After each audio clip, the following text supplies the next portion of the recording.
começar, eu acho que antes de a gente pensar o que é o genocídio da população negra atualmente e o encarceramento em massa, é necessário que a gente faça um retrospecto e entender qual o objetivo da pena e como surgiu a situação em que a gente está atualmente, né? Então, dentro das teorias das penas, né, a gente encontra a questão da ressocialização, da reeducação, uma outra que propõe a defesa do bem-estar social, considerando que aquele que está preso, né, está preso porque ele tem uma conduta que não está propensa a se enquadrar dentro desse padrão do resto da sociedade, né? E também a teoria que estabelece que a pena é a prevenção do crime. Então, enquanto a pena ela serve para causar medo ao cidadão, né? Então, a privação da liberdade, ela não surgiu junto com as prisões. As prisões já existiam antes mesmo da privação da liberdade, né? Em que elas não eram a pena final, né?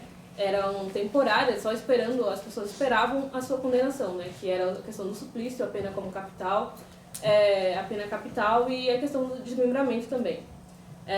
Enquanto essas eram as penas, a própria burguesia ela ainda estava sujeita a essas penas. Então, dentro da burguesia surge a ideia de que o delito é uma conduta possível para qualquer um, porque qualquer um que estivesse naquela situação cometeria aquele crime.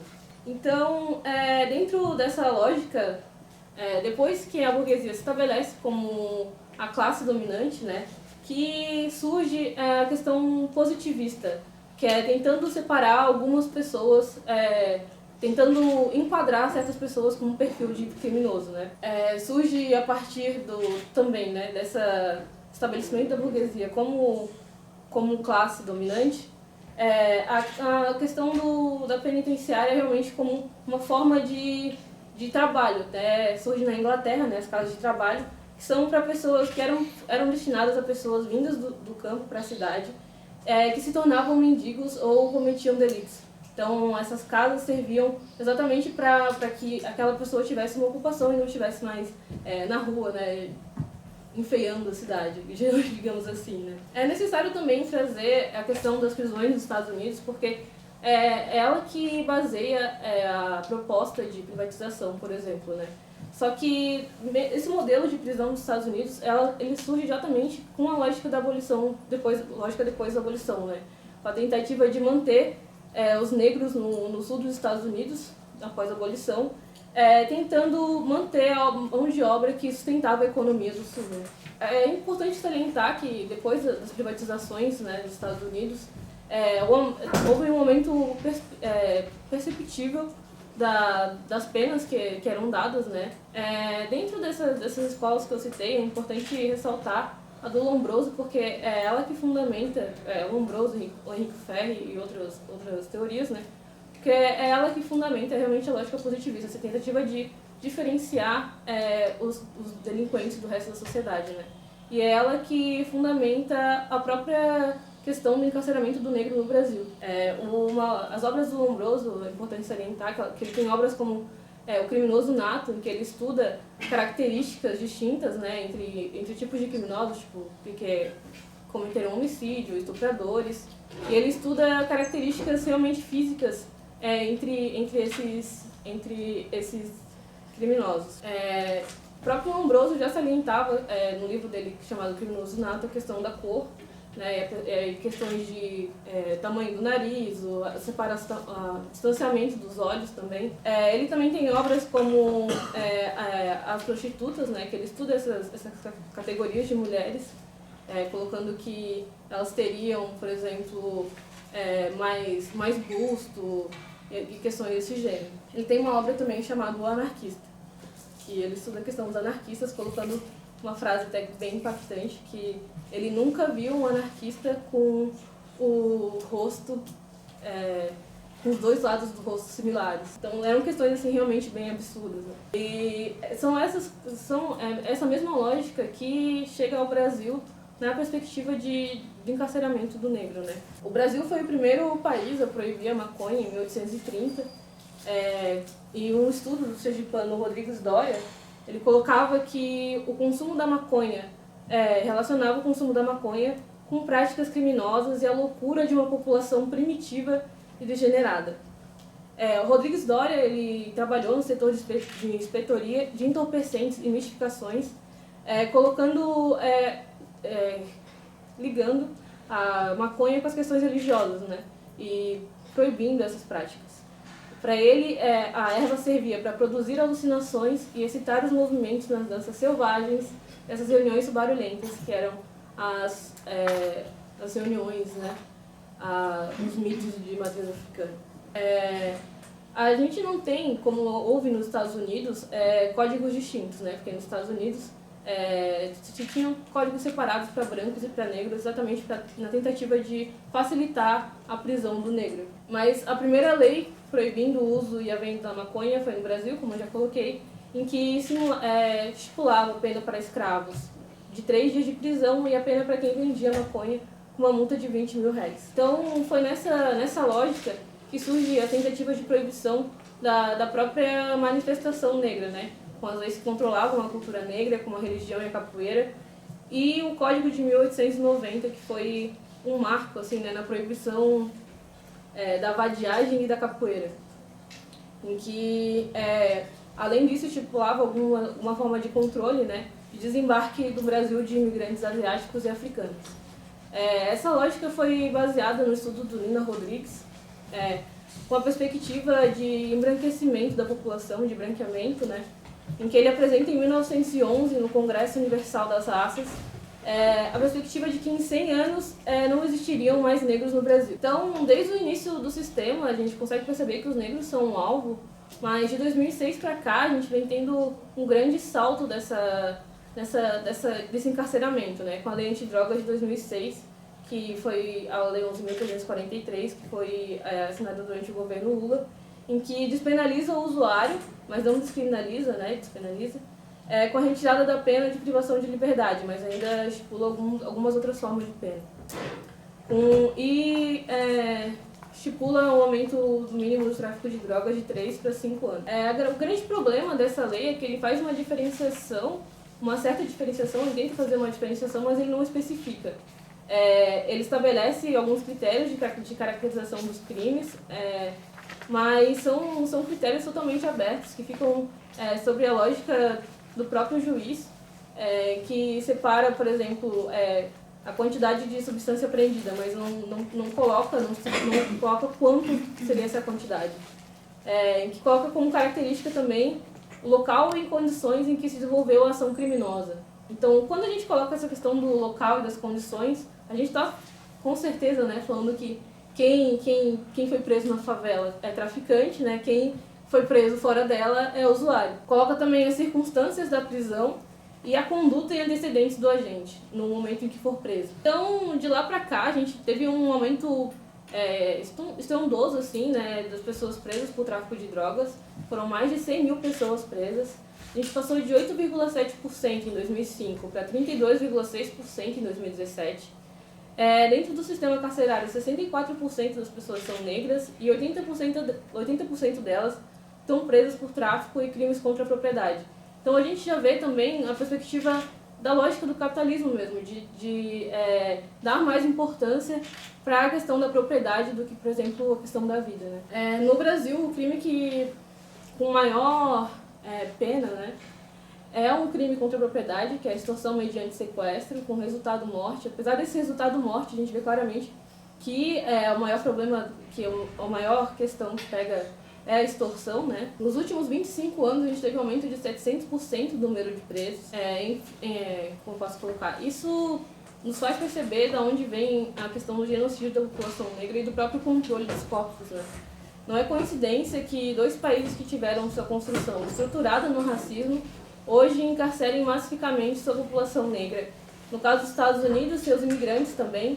Se estipula que existem hoje mais negros encarcerados nos Estados Unidos, cerca de 1 milhão, do que haviam homens escravizados em 1850. Então, outra questão importante de se colocar é a questão dos autos de resistência, né, em que somente os policiais são testemunhas e que dificilmente se fará uma investigação mais aprofundada sobre o caso, porque só essa testemunha que que é colocado como prova, né? Então, que é baseado no artigo 292 do Código de Processo Penal. A gente vê que o governo Lula, ele, apesar de ter promovido muitos espaços de debate sobre a questão da criminalização do genocídio, ele criminalizou muitas condutas e aumentou a pena de várias tipificações que afetam diretamente a população negra. Então, dentro dessa lógica, em uma década, mais de 500 mil pessoas foram assassinadas. A taxa de homicídios de negros aumentou mais de 23%, e entre brancos houve uma redução de 6,8%. A gente pode relacionar isso também com a questão do feminicídio, porque as taxas de feminicídio de mulheres negras têm aumentado, enquanto a de mulheres brancas tem diminuído, né? O Brasil registrou 65,6 mil assassinatos somente em 2017. 75% dessas vítimas eram negras. Em 2018, policiais foram responsáveis pela morte de mais de 6 mil pessoas, uma média de 17 mortes por dia. Vale lembrar também que depois do período da ditadura militar, a polícia não foi redemocratizada, né? O próprio sistema que se deu daí foi um acordo da burguesia com a polícia, né? Com os militares. A gente pode perceber, então, que todos esses sistemas eles são falhos, né? Porque a penitenciária ela não ressocializa, ela não reeduca, ela, por exemplo, a pena com certeza não mete medo em ninguém, porque se fosse por medo não teríamos presos, né? Então, essa falha na ressocialização, ela também tem muita relação com a própria perda de contato com a família e com a comunidade, porque como tu ressocializa alguém retirando totalmente ela dos espaços de interação, né, de socialização, tirando todos os impactos que a prisão causa no preso, né, questão de saúde mental, questão física, impactos da restrição que afetam o próprio psicológico, né. Mesmo dentro da própria lógica capitalista desse sistema, né, por exemplo, como é usado nos Estados Unidos, da questão do trabalho, que foi tentado implementar aqui, mas grande parte das penitenciárias não tem esse suporte, ela falha, porque não oportuniza trabalho para ninguém dentro desse sistema. Lembrando também que não é a privatização que é a solução, né, que vai solucionar isso, porque como eu já coloquei, nos Estados Unidos houve um aumento da pena, do tempo médio da pena. Então, essa própria lógica de guerra às drogas, ela é falha, porque ela nunca foi contra as drogas, né? Porque se fosse realmente contra as drogas, ela estaria afetando quem realmente é responsável por essa distribuição, pelo comércio de armas, por exemplo, né? E são essas próprias pessoas que deveriam estar sendo afetadas que sustentam a própria lógica do sistema, né, capitalista, com a relação, com a manutenção do sistema e que estão ligados às grandes empresas, por exemplo. Não só nacionais, mas internacionalmente também, né? Então, eu queria trazer também um pouco desse projeto anticrime que está rolando aí do Moro, né? Que é o nosso primeiro projeto que não tem nenhuma exposição de motivos dentro do sistema penal, né? E que tem só uma autoria em que ele se diz o dono da verdade, que coloca que não são questões que devem ser debatidas tecnicamente, né? Elas devem ser aceitas politicamente. E ela possui 19 objetivos, com 14 leis, em que as principais mudanças são com o objetivo de endurecer o cumprimento da pena. O artigo 157, o roubo, ele passa a obrigatoriamente iniciar em regime fechado.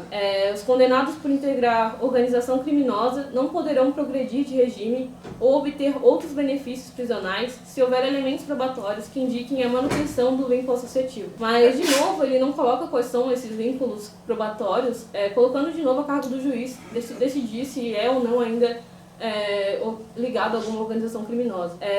Ele coloca também medidas para dificultar a estrutura de criminosos habituais, com a mudança no Código de Processo Penal, e a mudança do máximo de 360 dias para 3 anos, com a possibilidade de renovação em prisões de segurança máxima. Uma outra coisa interessante de se colocar é que ele coloca a obrigatoriedade de extração de DNA, o que faz com que o preso produza provas contra ele mesmo, né? E se você recusar a ter o seu DNA extraído, é considerado uma falta grave, então dificultando a possibilidade de progressão das penas, né, do regime. Então, alguns problemas gerais, assim, essa questão da antecipação das penas com prisão em segunda instância e prisão após condenação em tribunal do júri. E tem também, não sei se vocês viram, mas ontem saiu o PL proposto pelo Bolsonaro de excludente de ilicitude para militares em operações de garantia da lei e da ordem. Essa questão, eu não cheguei a ler todo o projeto, não consegui dar uma olhada no projeto ainda, mas essa garantia da lei e da ordem, ela inclui também a questão das manifestações, né? Então, é problemático para todo, considerando esse movimento que a gente está tendo na América do Sul, de movimentos populares, né? Um PL desse vem exatamente na tentativa de já travar caso aconteça no Brasil, né? Então, quando a gente fala de encarceramento em massa, é necessário pensar, sim, na despenalização da maconha e pensar em um novo sistema, que não sirva a lógica hegemônica do capital, mas tem que ter a ideia também que só a descriminalização e a despenalização não são suficientes, porque mesmo que a gente descriminalize, por exemplo, a questão do tráfico, não vai ser de um dia para o outro que alguém vai conseguir uma licença para que se comercialize a droga, né? Então, provavelmente entraria em questão do comércio ilegal. Então, não basta a gente pensar numa mudança dessa perspectiva sem pensar na mudança do próprio sistema. Porque, considerando que mais de 70% dos nossos processos condenatórios dentro da lei de drogas usam como prova só a narrativa policial. Ou pensar que atualmente temos 40% dos presos como presos provisórios. E isso é interessante colocar porque, não sei se vocês sabem, mas em março, 9 policiais dos 12 que estão sendo processados por fuzilar o músico Evaldo dos Santos da Rosa foram soltos, né? Enquanto 40% dos nossos presos provisórios ainda permanecem na prisão. Então, é uma perspectiva abolicionista mesmo. Não tem como a gente pensar na extensão desse sistema penal sem pensar numa mudança real assim, do próprio sistema da sociedade, né? A gente não pode pensar também, muito se coloca dentro do direito, né, a questão das alternativas à pena, né, como a conciliação e outras coisas, mas tem uma perspectiva trazendo realmente para a resolução privada, mas a gente pode pensar também que talvez essas formas privadas de resolução de conflito elas têm algumas consequências, porque quando a gente vai pensar, por exemplo, linchamento é uma forma de resolução privada de conflito, né? E dentro do linchamento, majoritariamente as pessoas que são vítimas de linchamento são pessoas negras ainda, né? Então, não é possível pensar em um sistema penal ou que nos liberte enquanto ser humanos mesmo, sendo que dentro da própria lógica da sociedade a gente continua sendo explorado, né? Não vai ser um fim do sistema penal que vai fazer com que a gente, acredito também que não tenha como pensar no fim do sistema penal dentro do capitalismo, né? Porque ele serve para a própria lógica do capitalismo. Mas não tem como a gente pensar no fim dele sem pensar no fim da exploração que ocorre fora dali, né? Então acho que é mais ou menos isso que eu queria colocar por enquanto.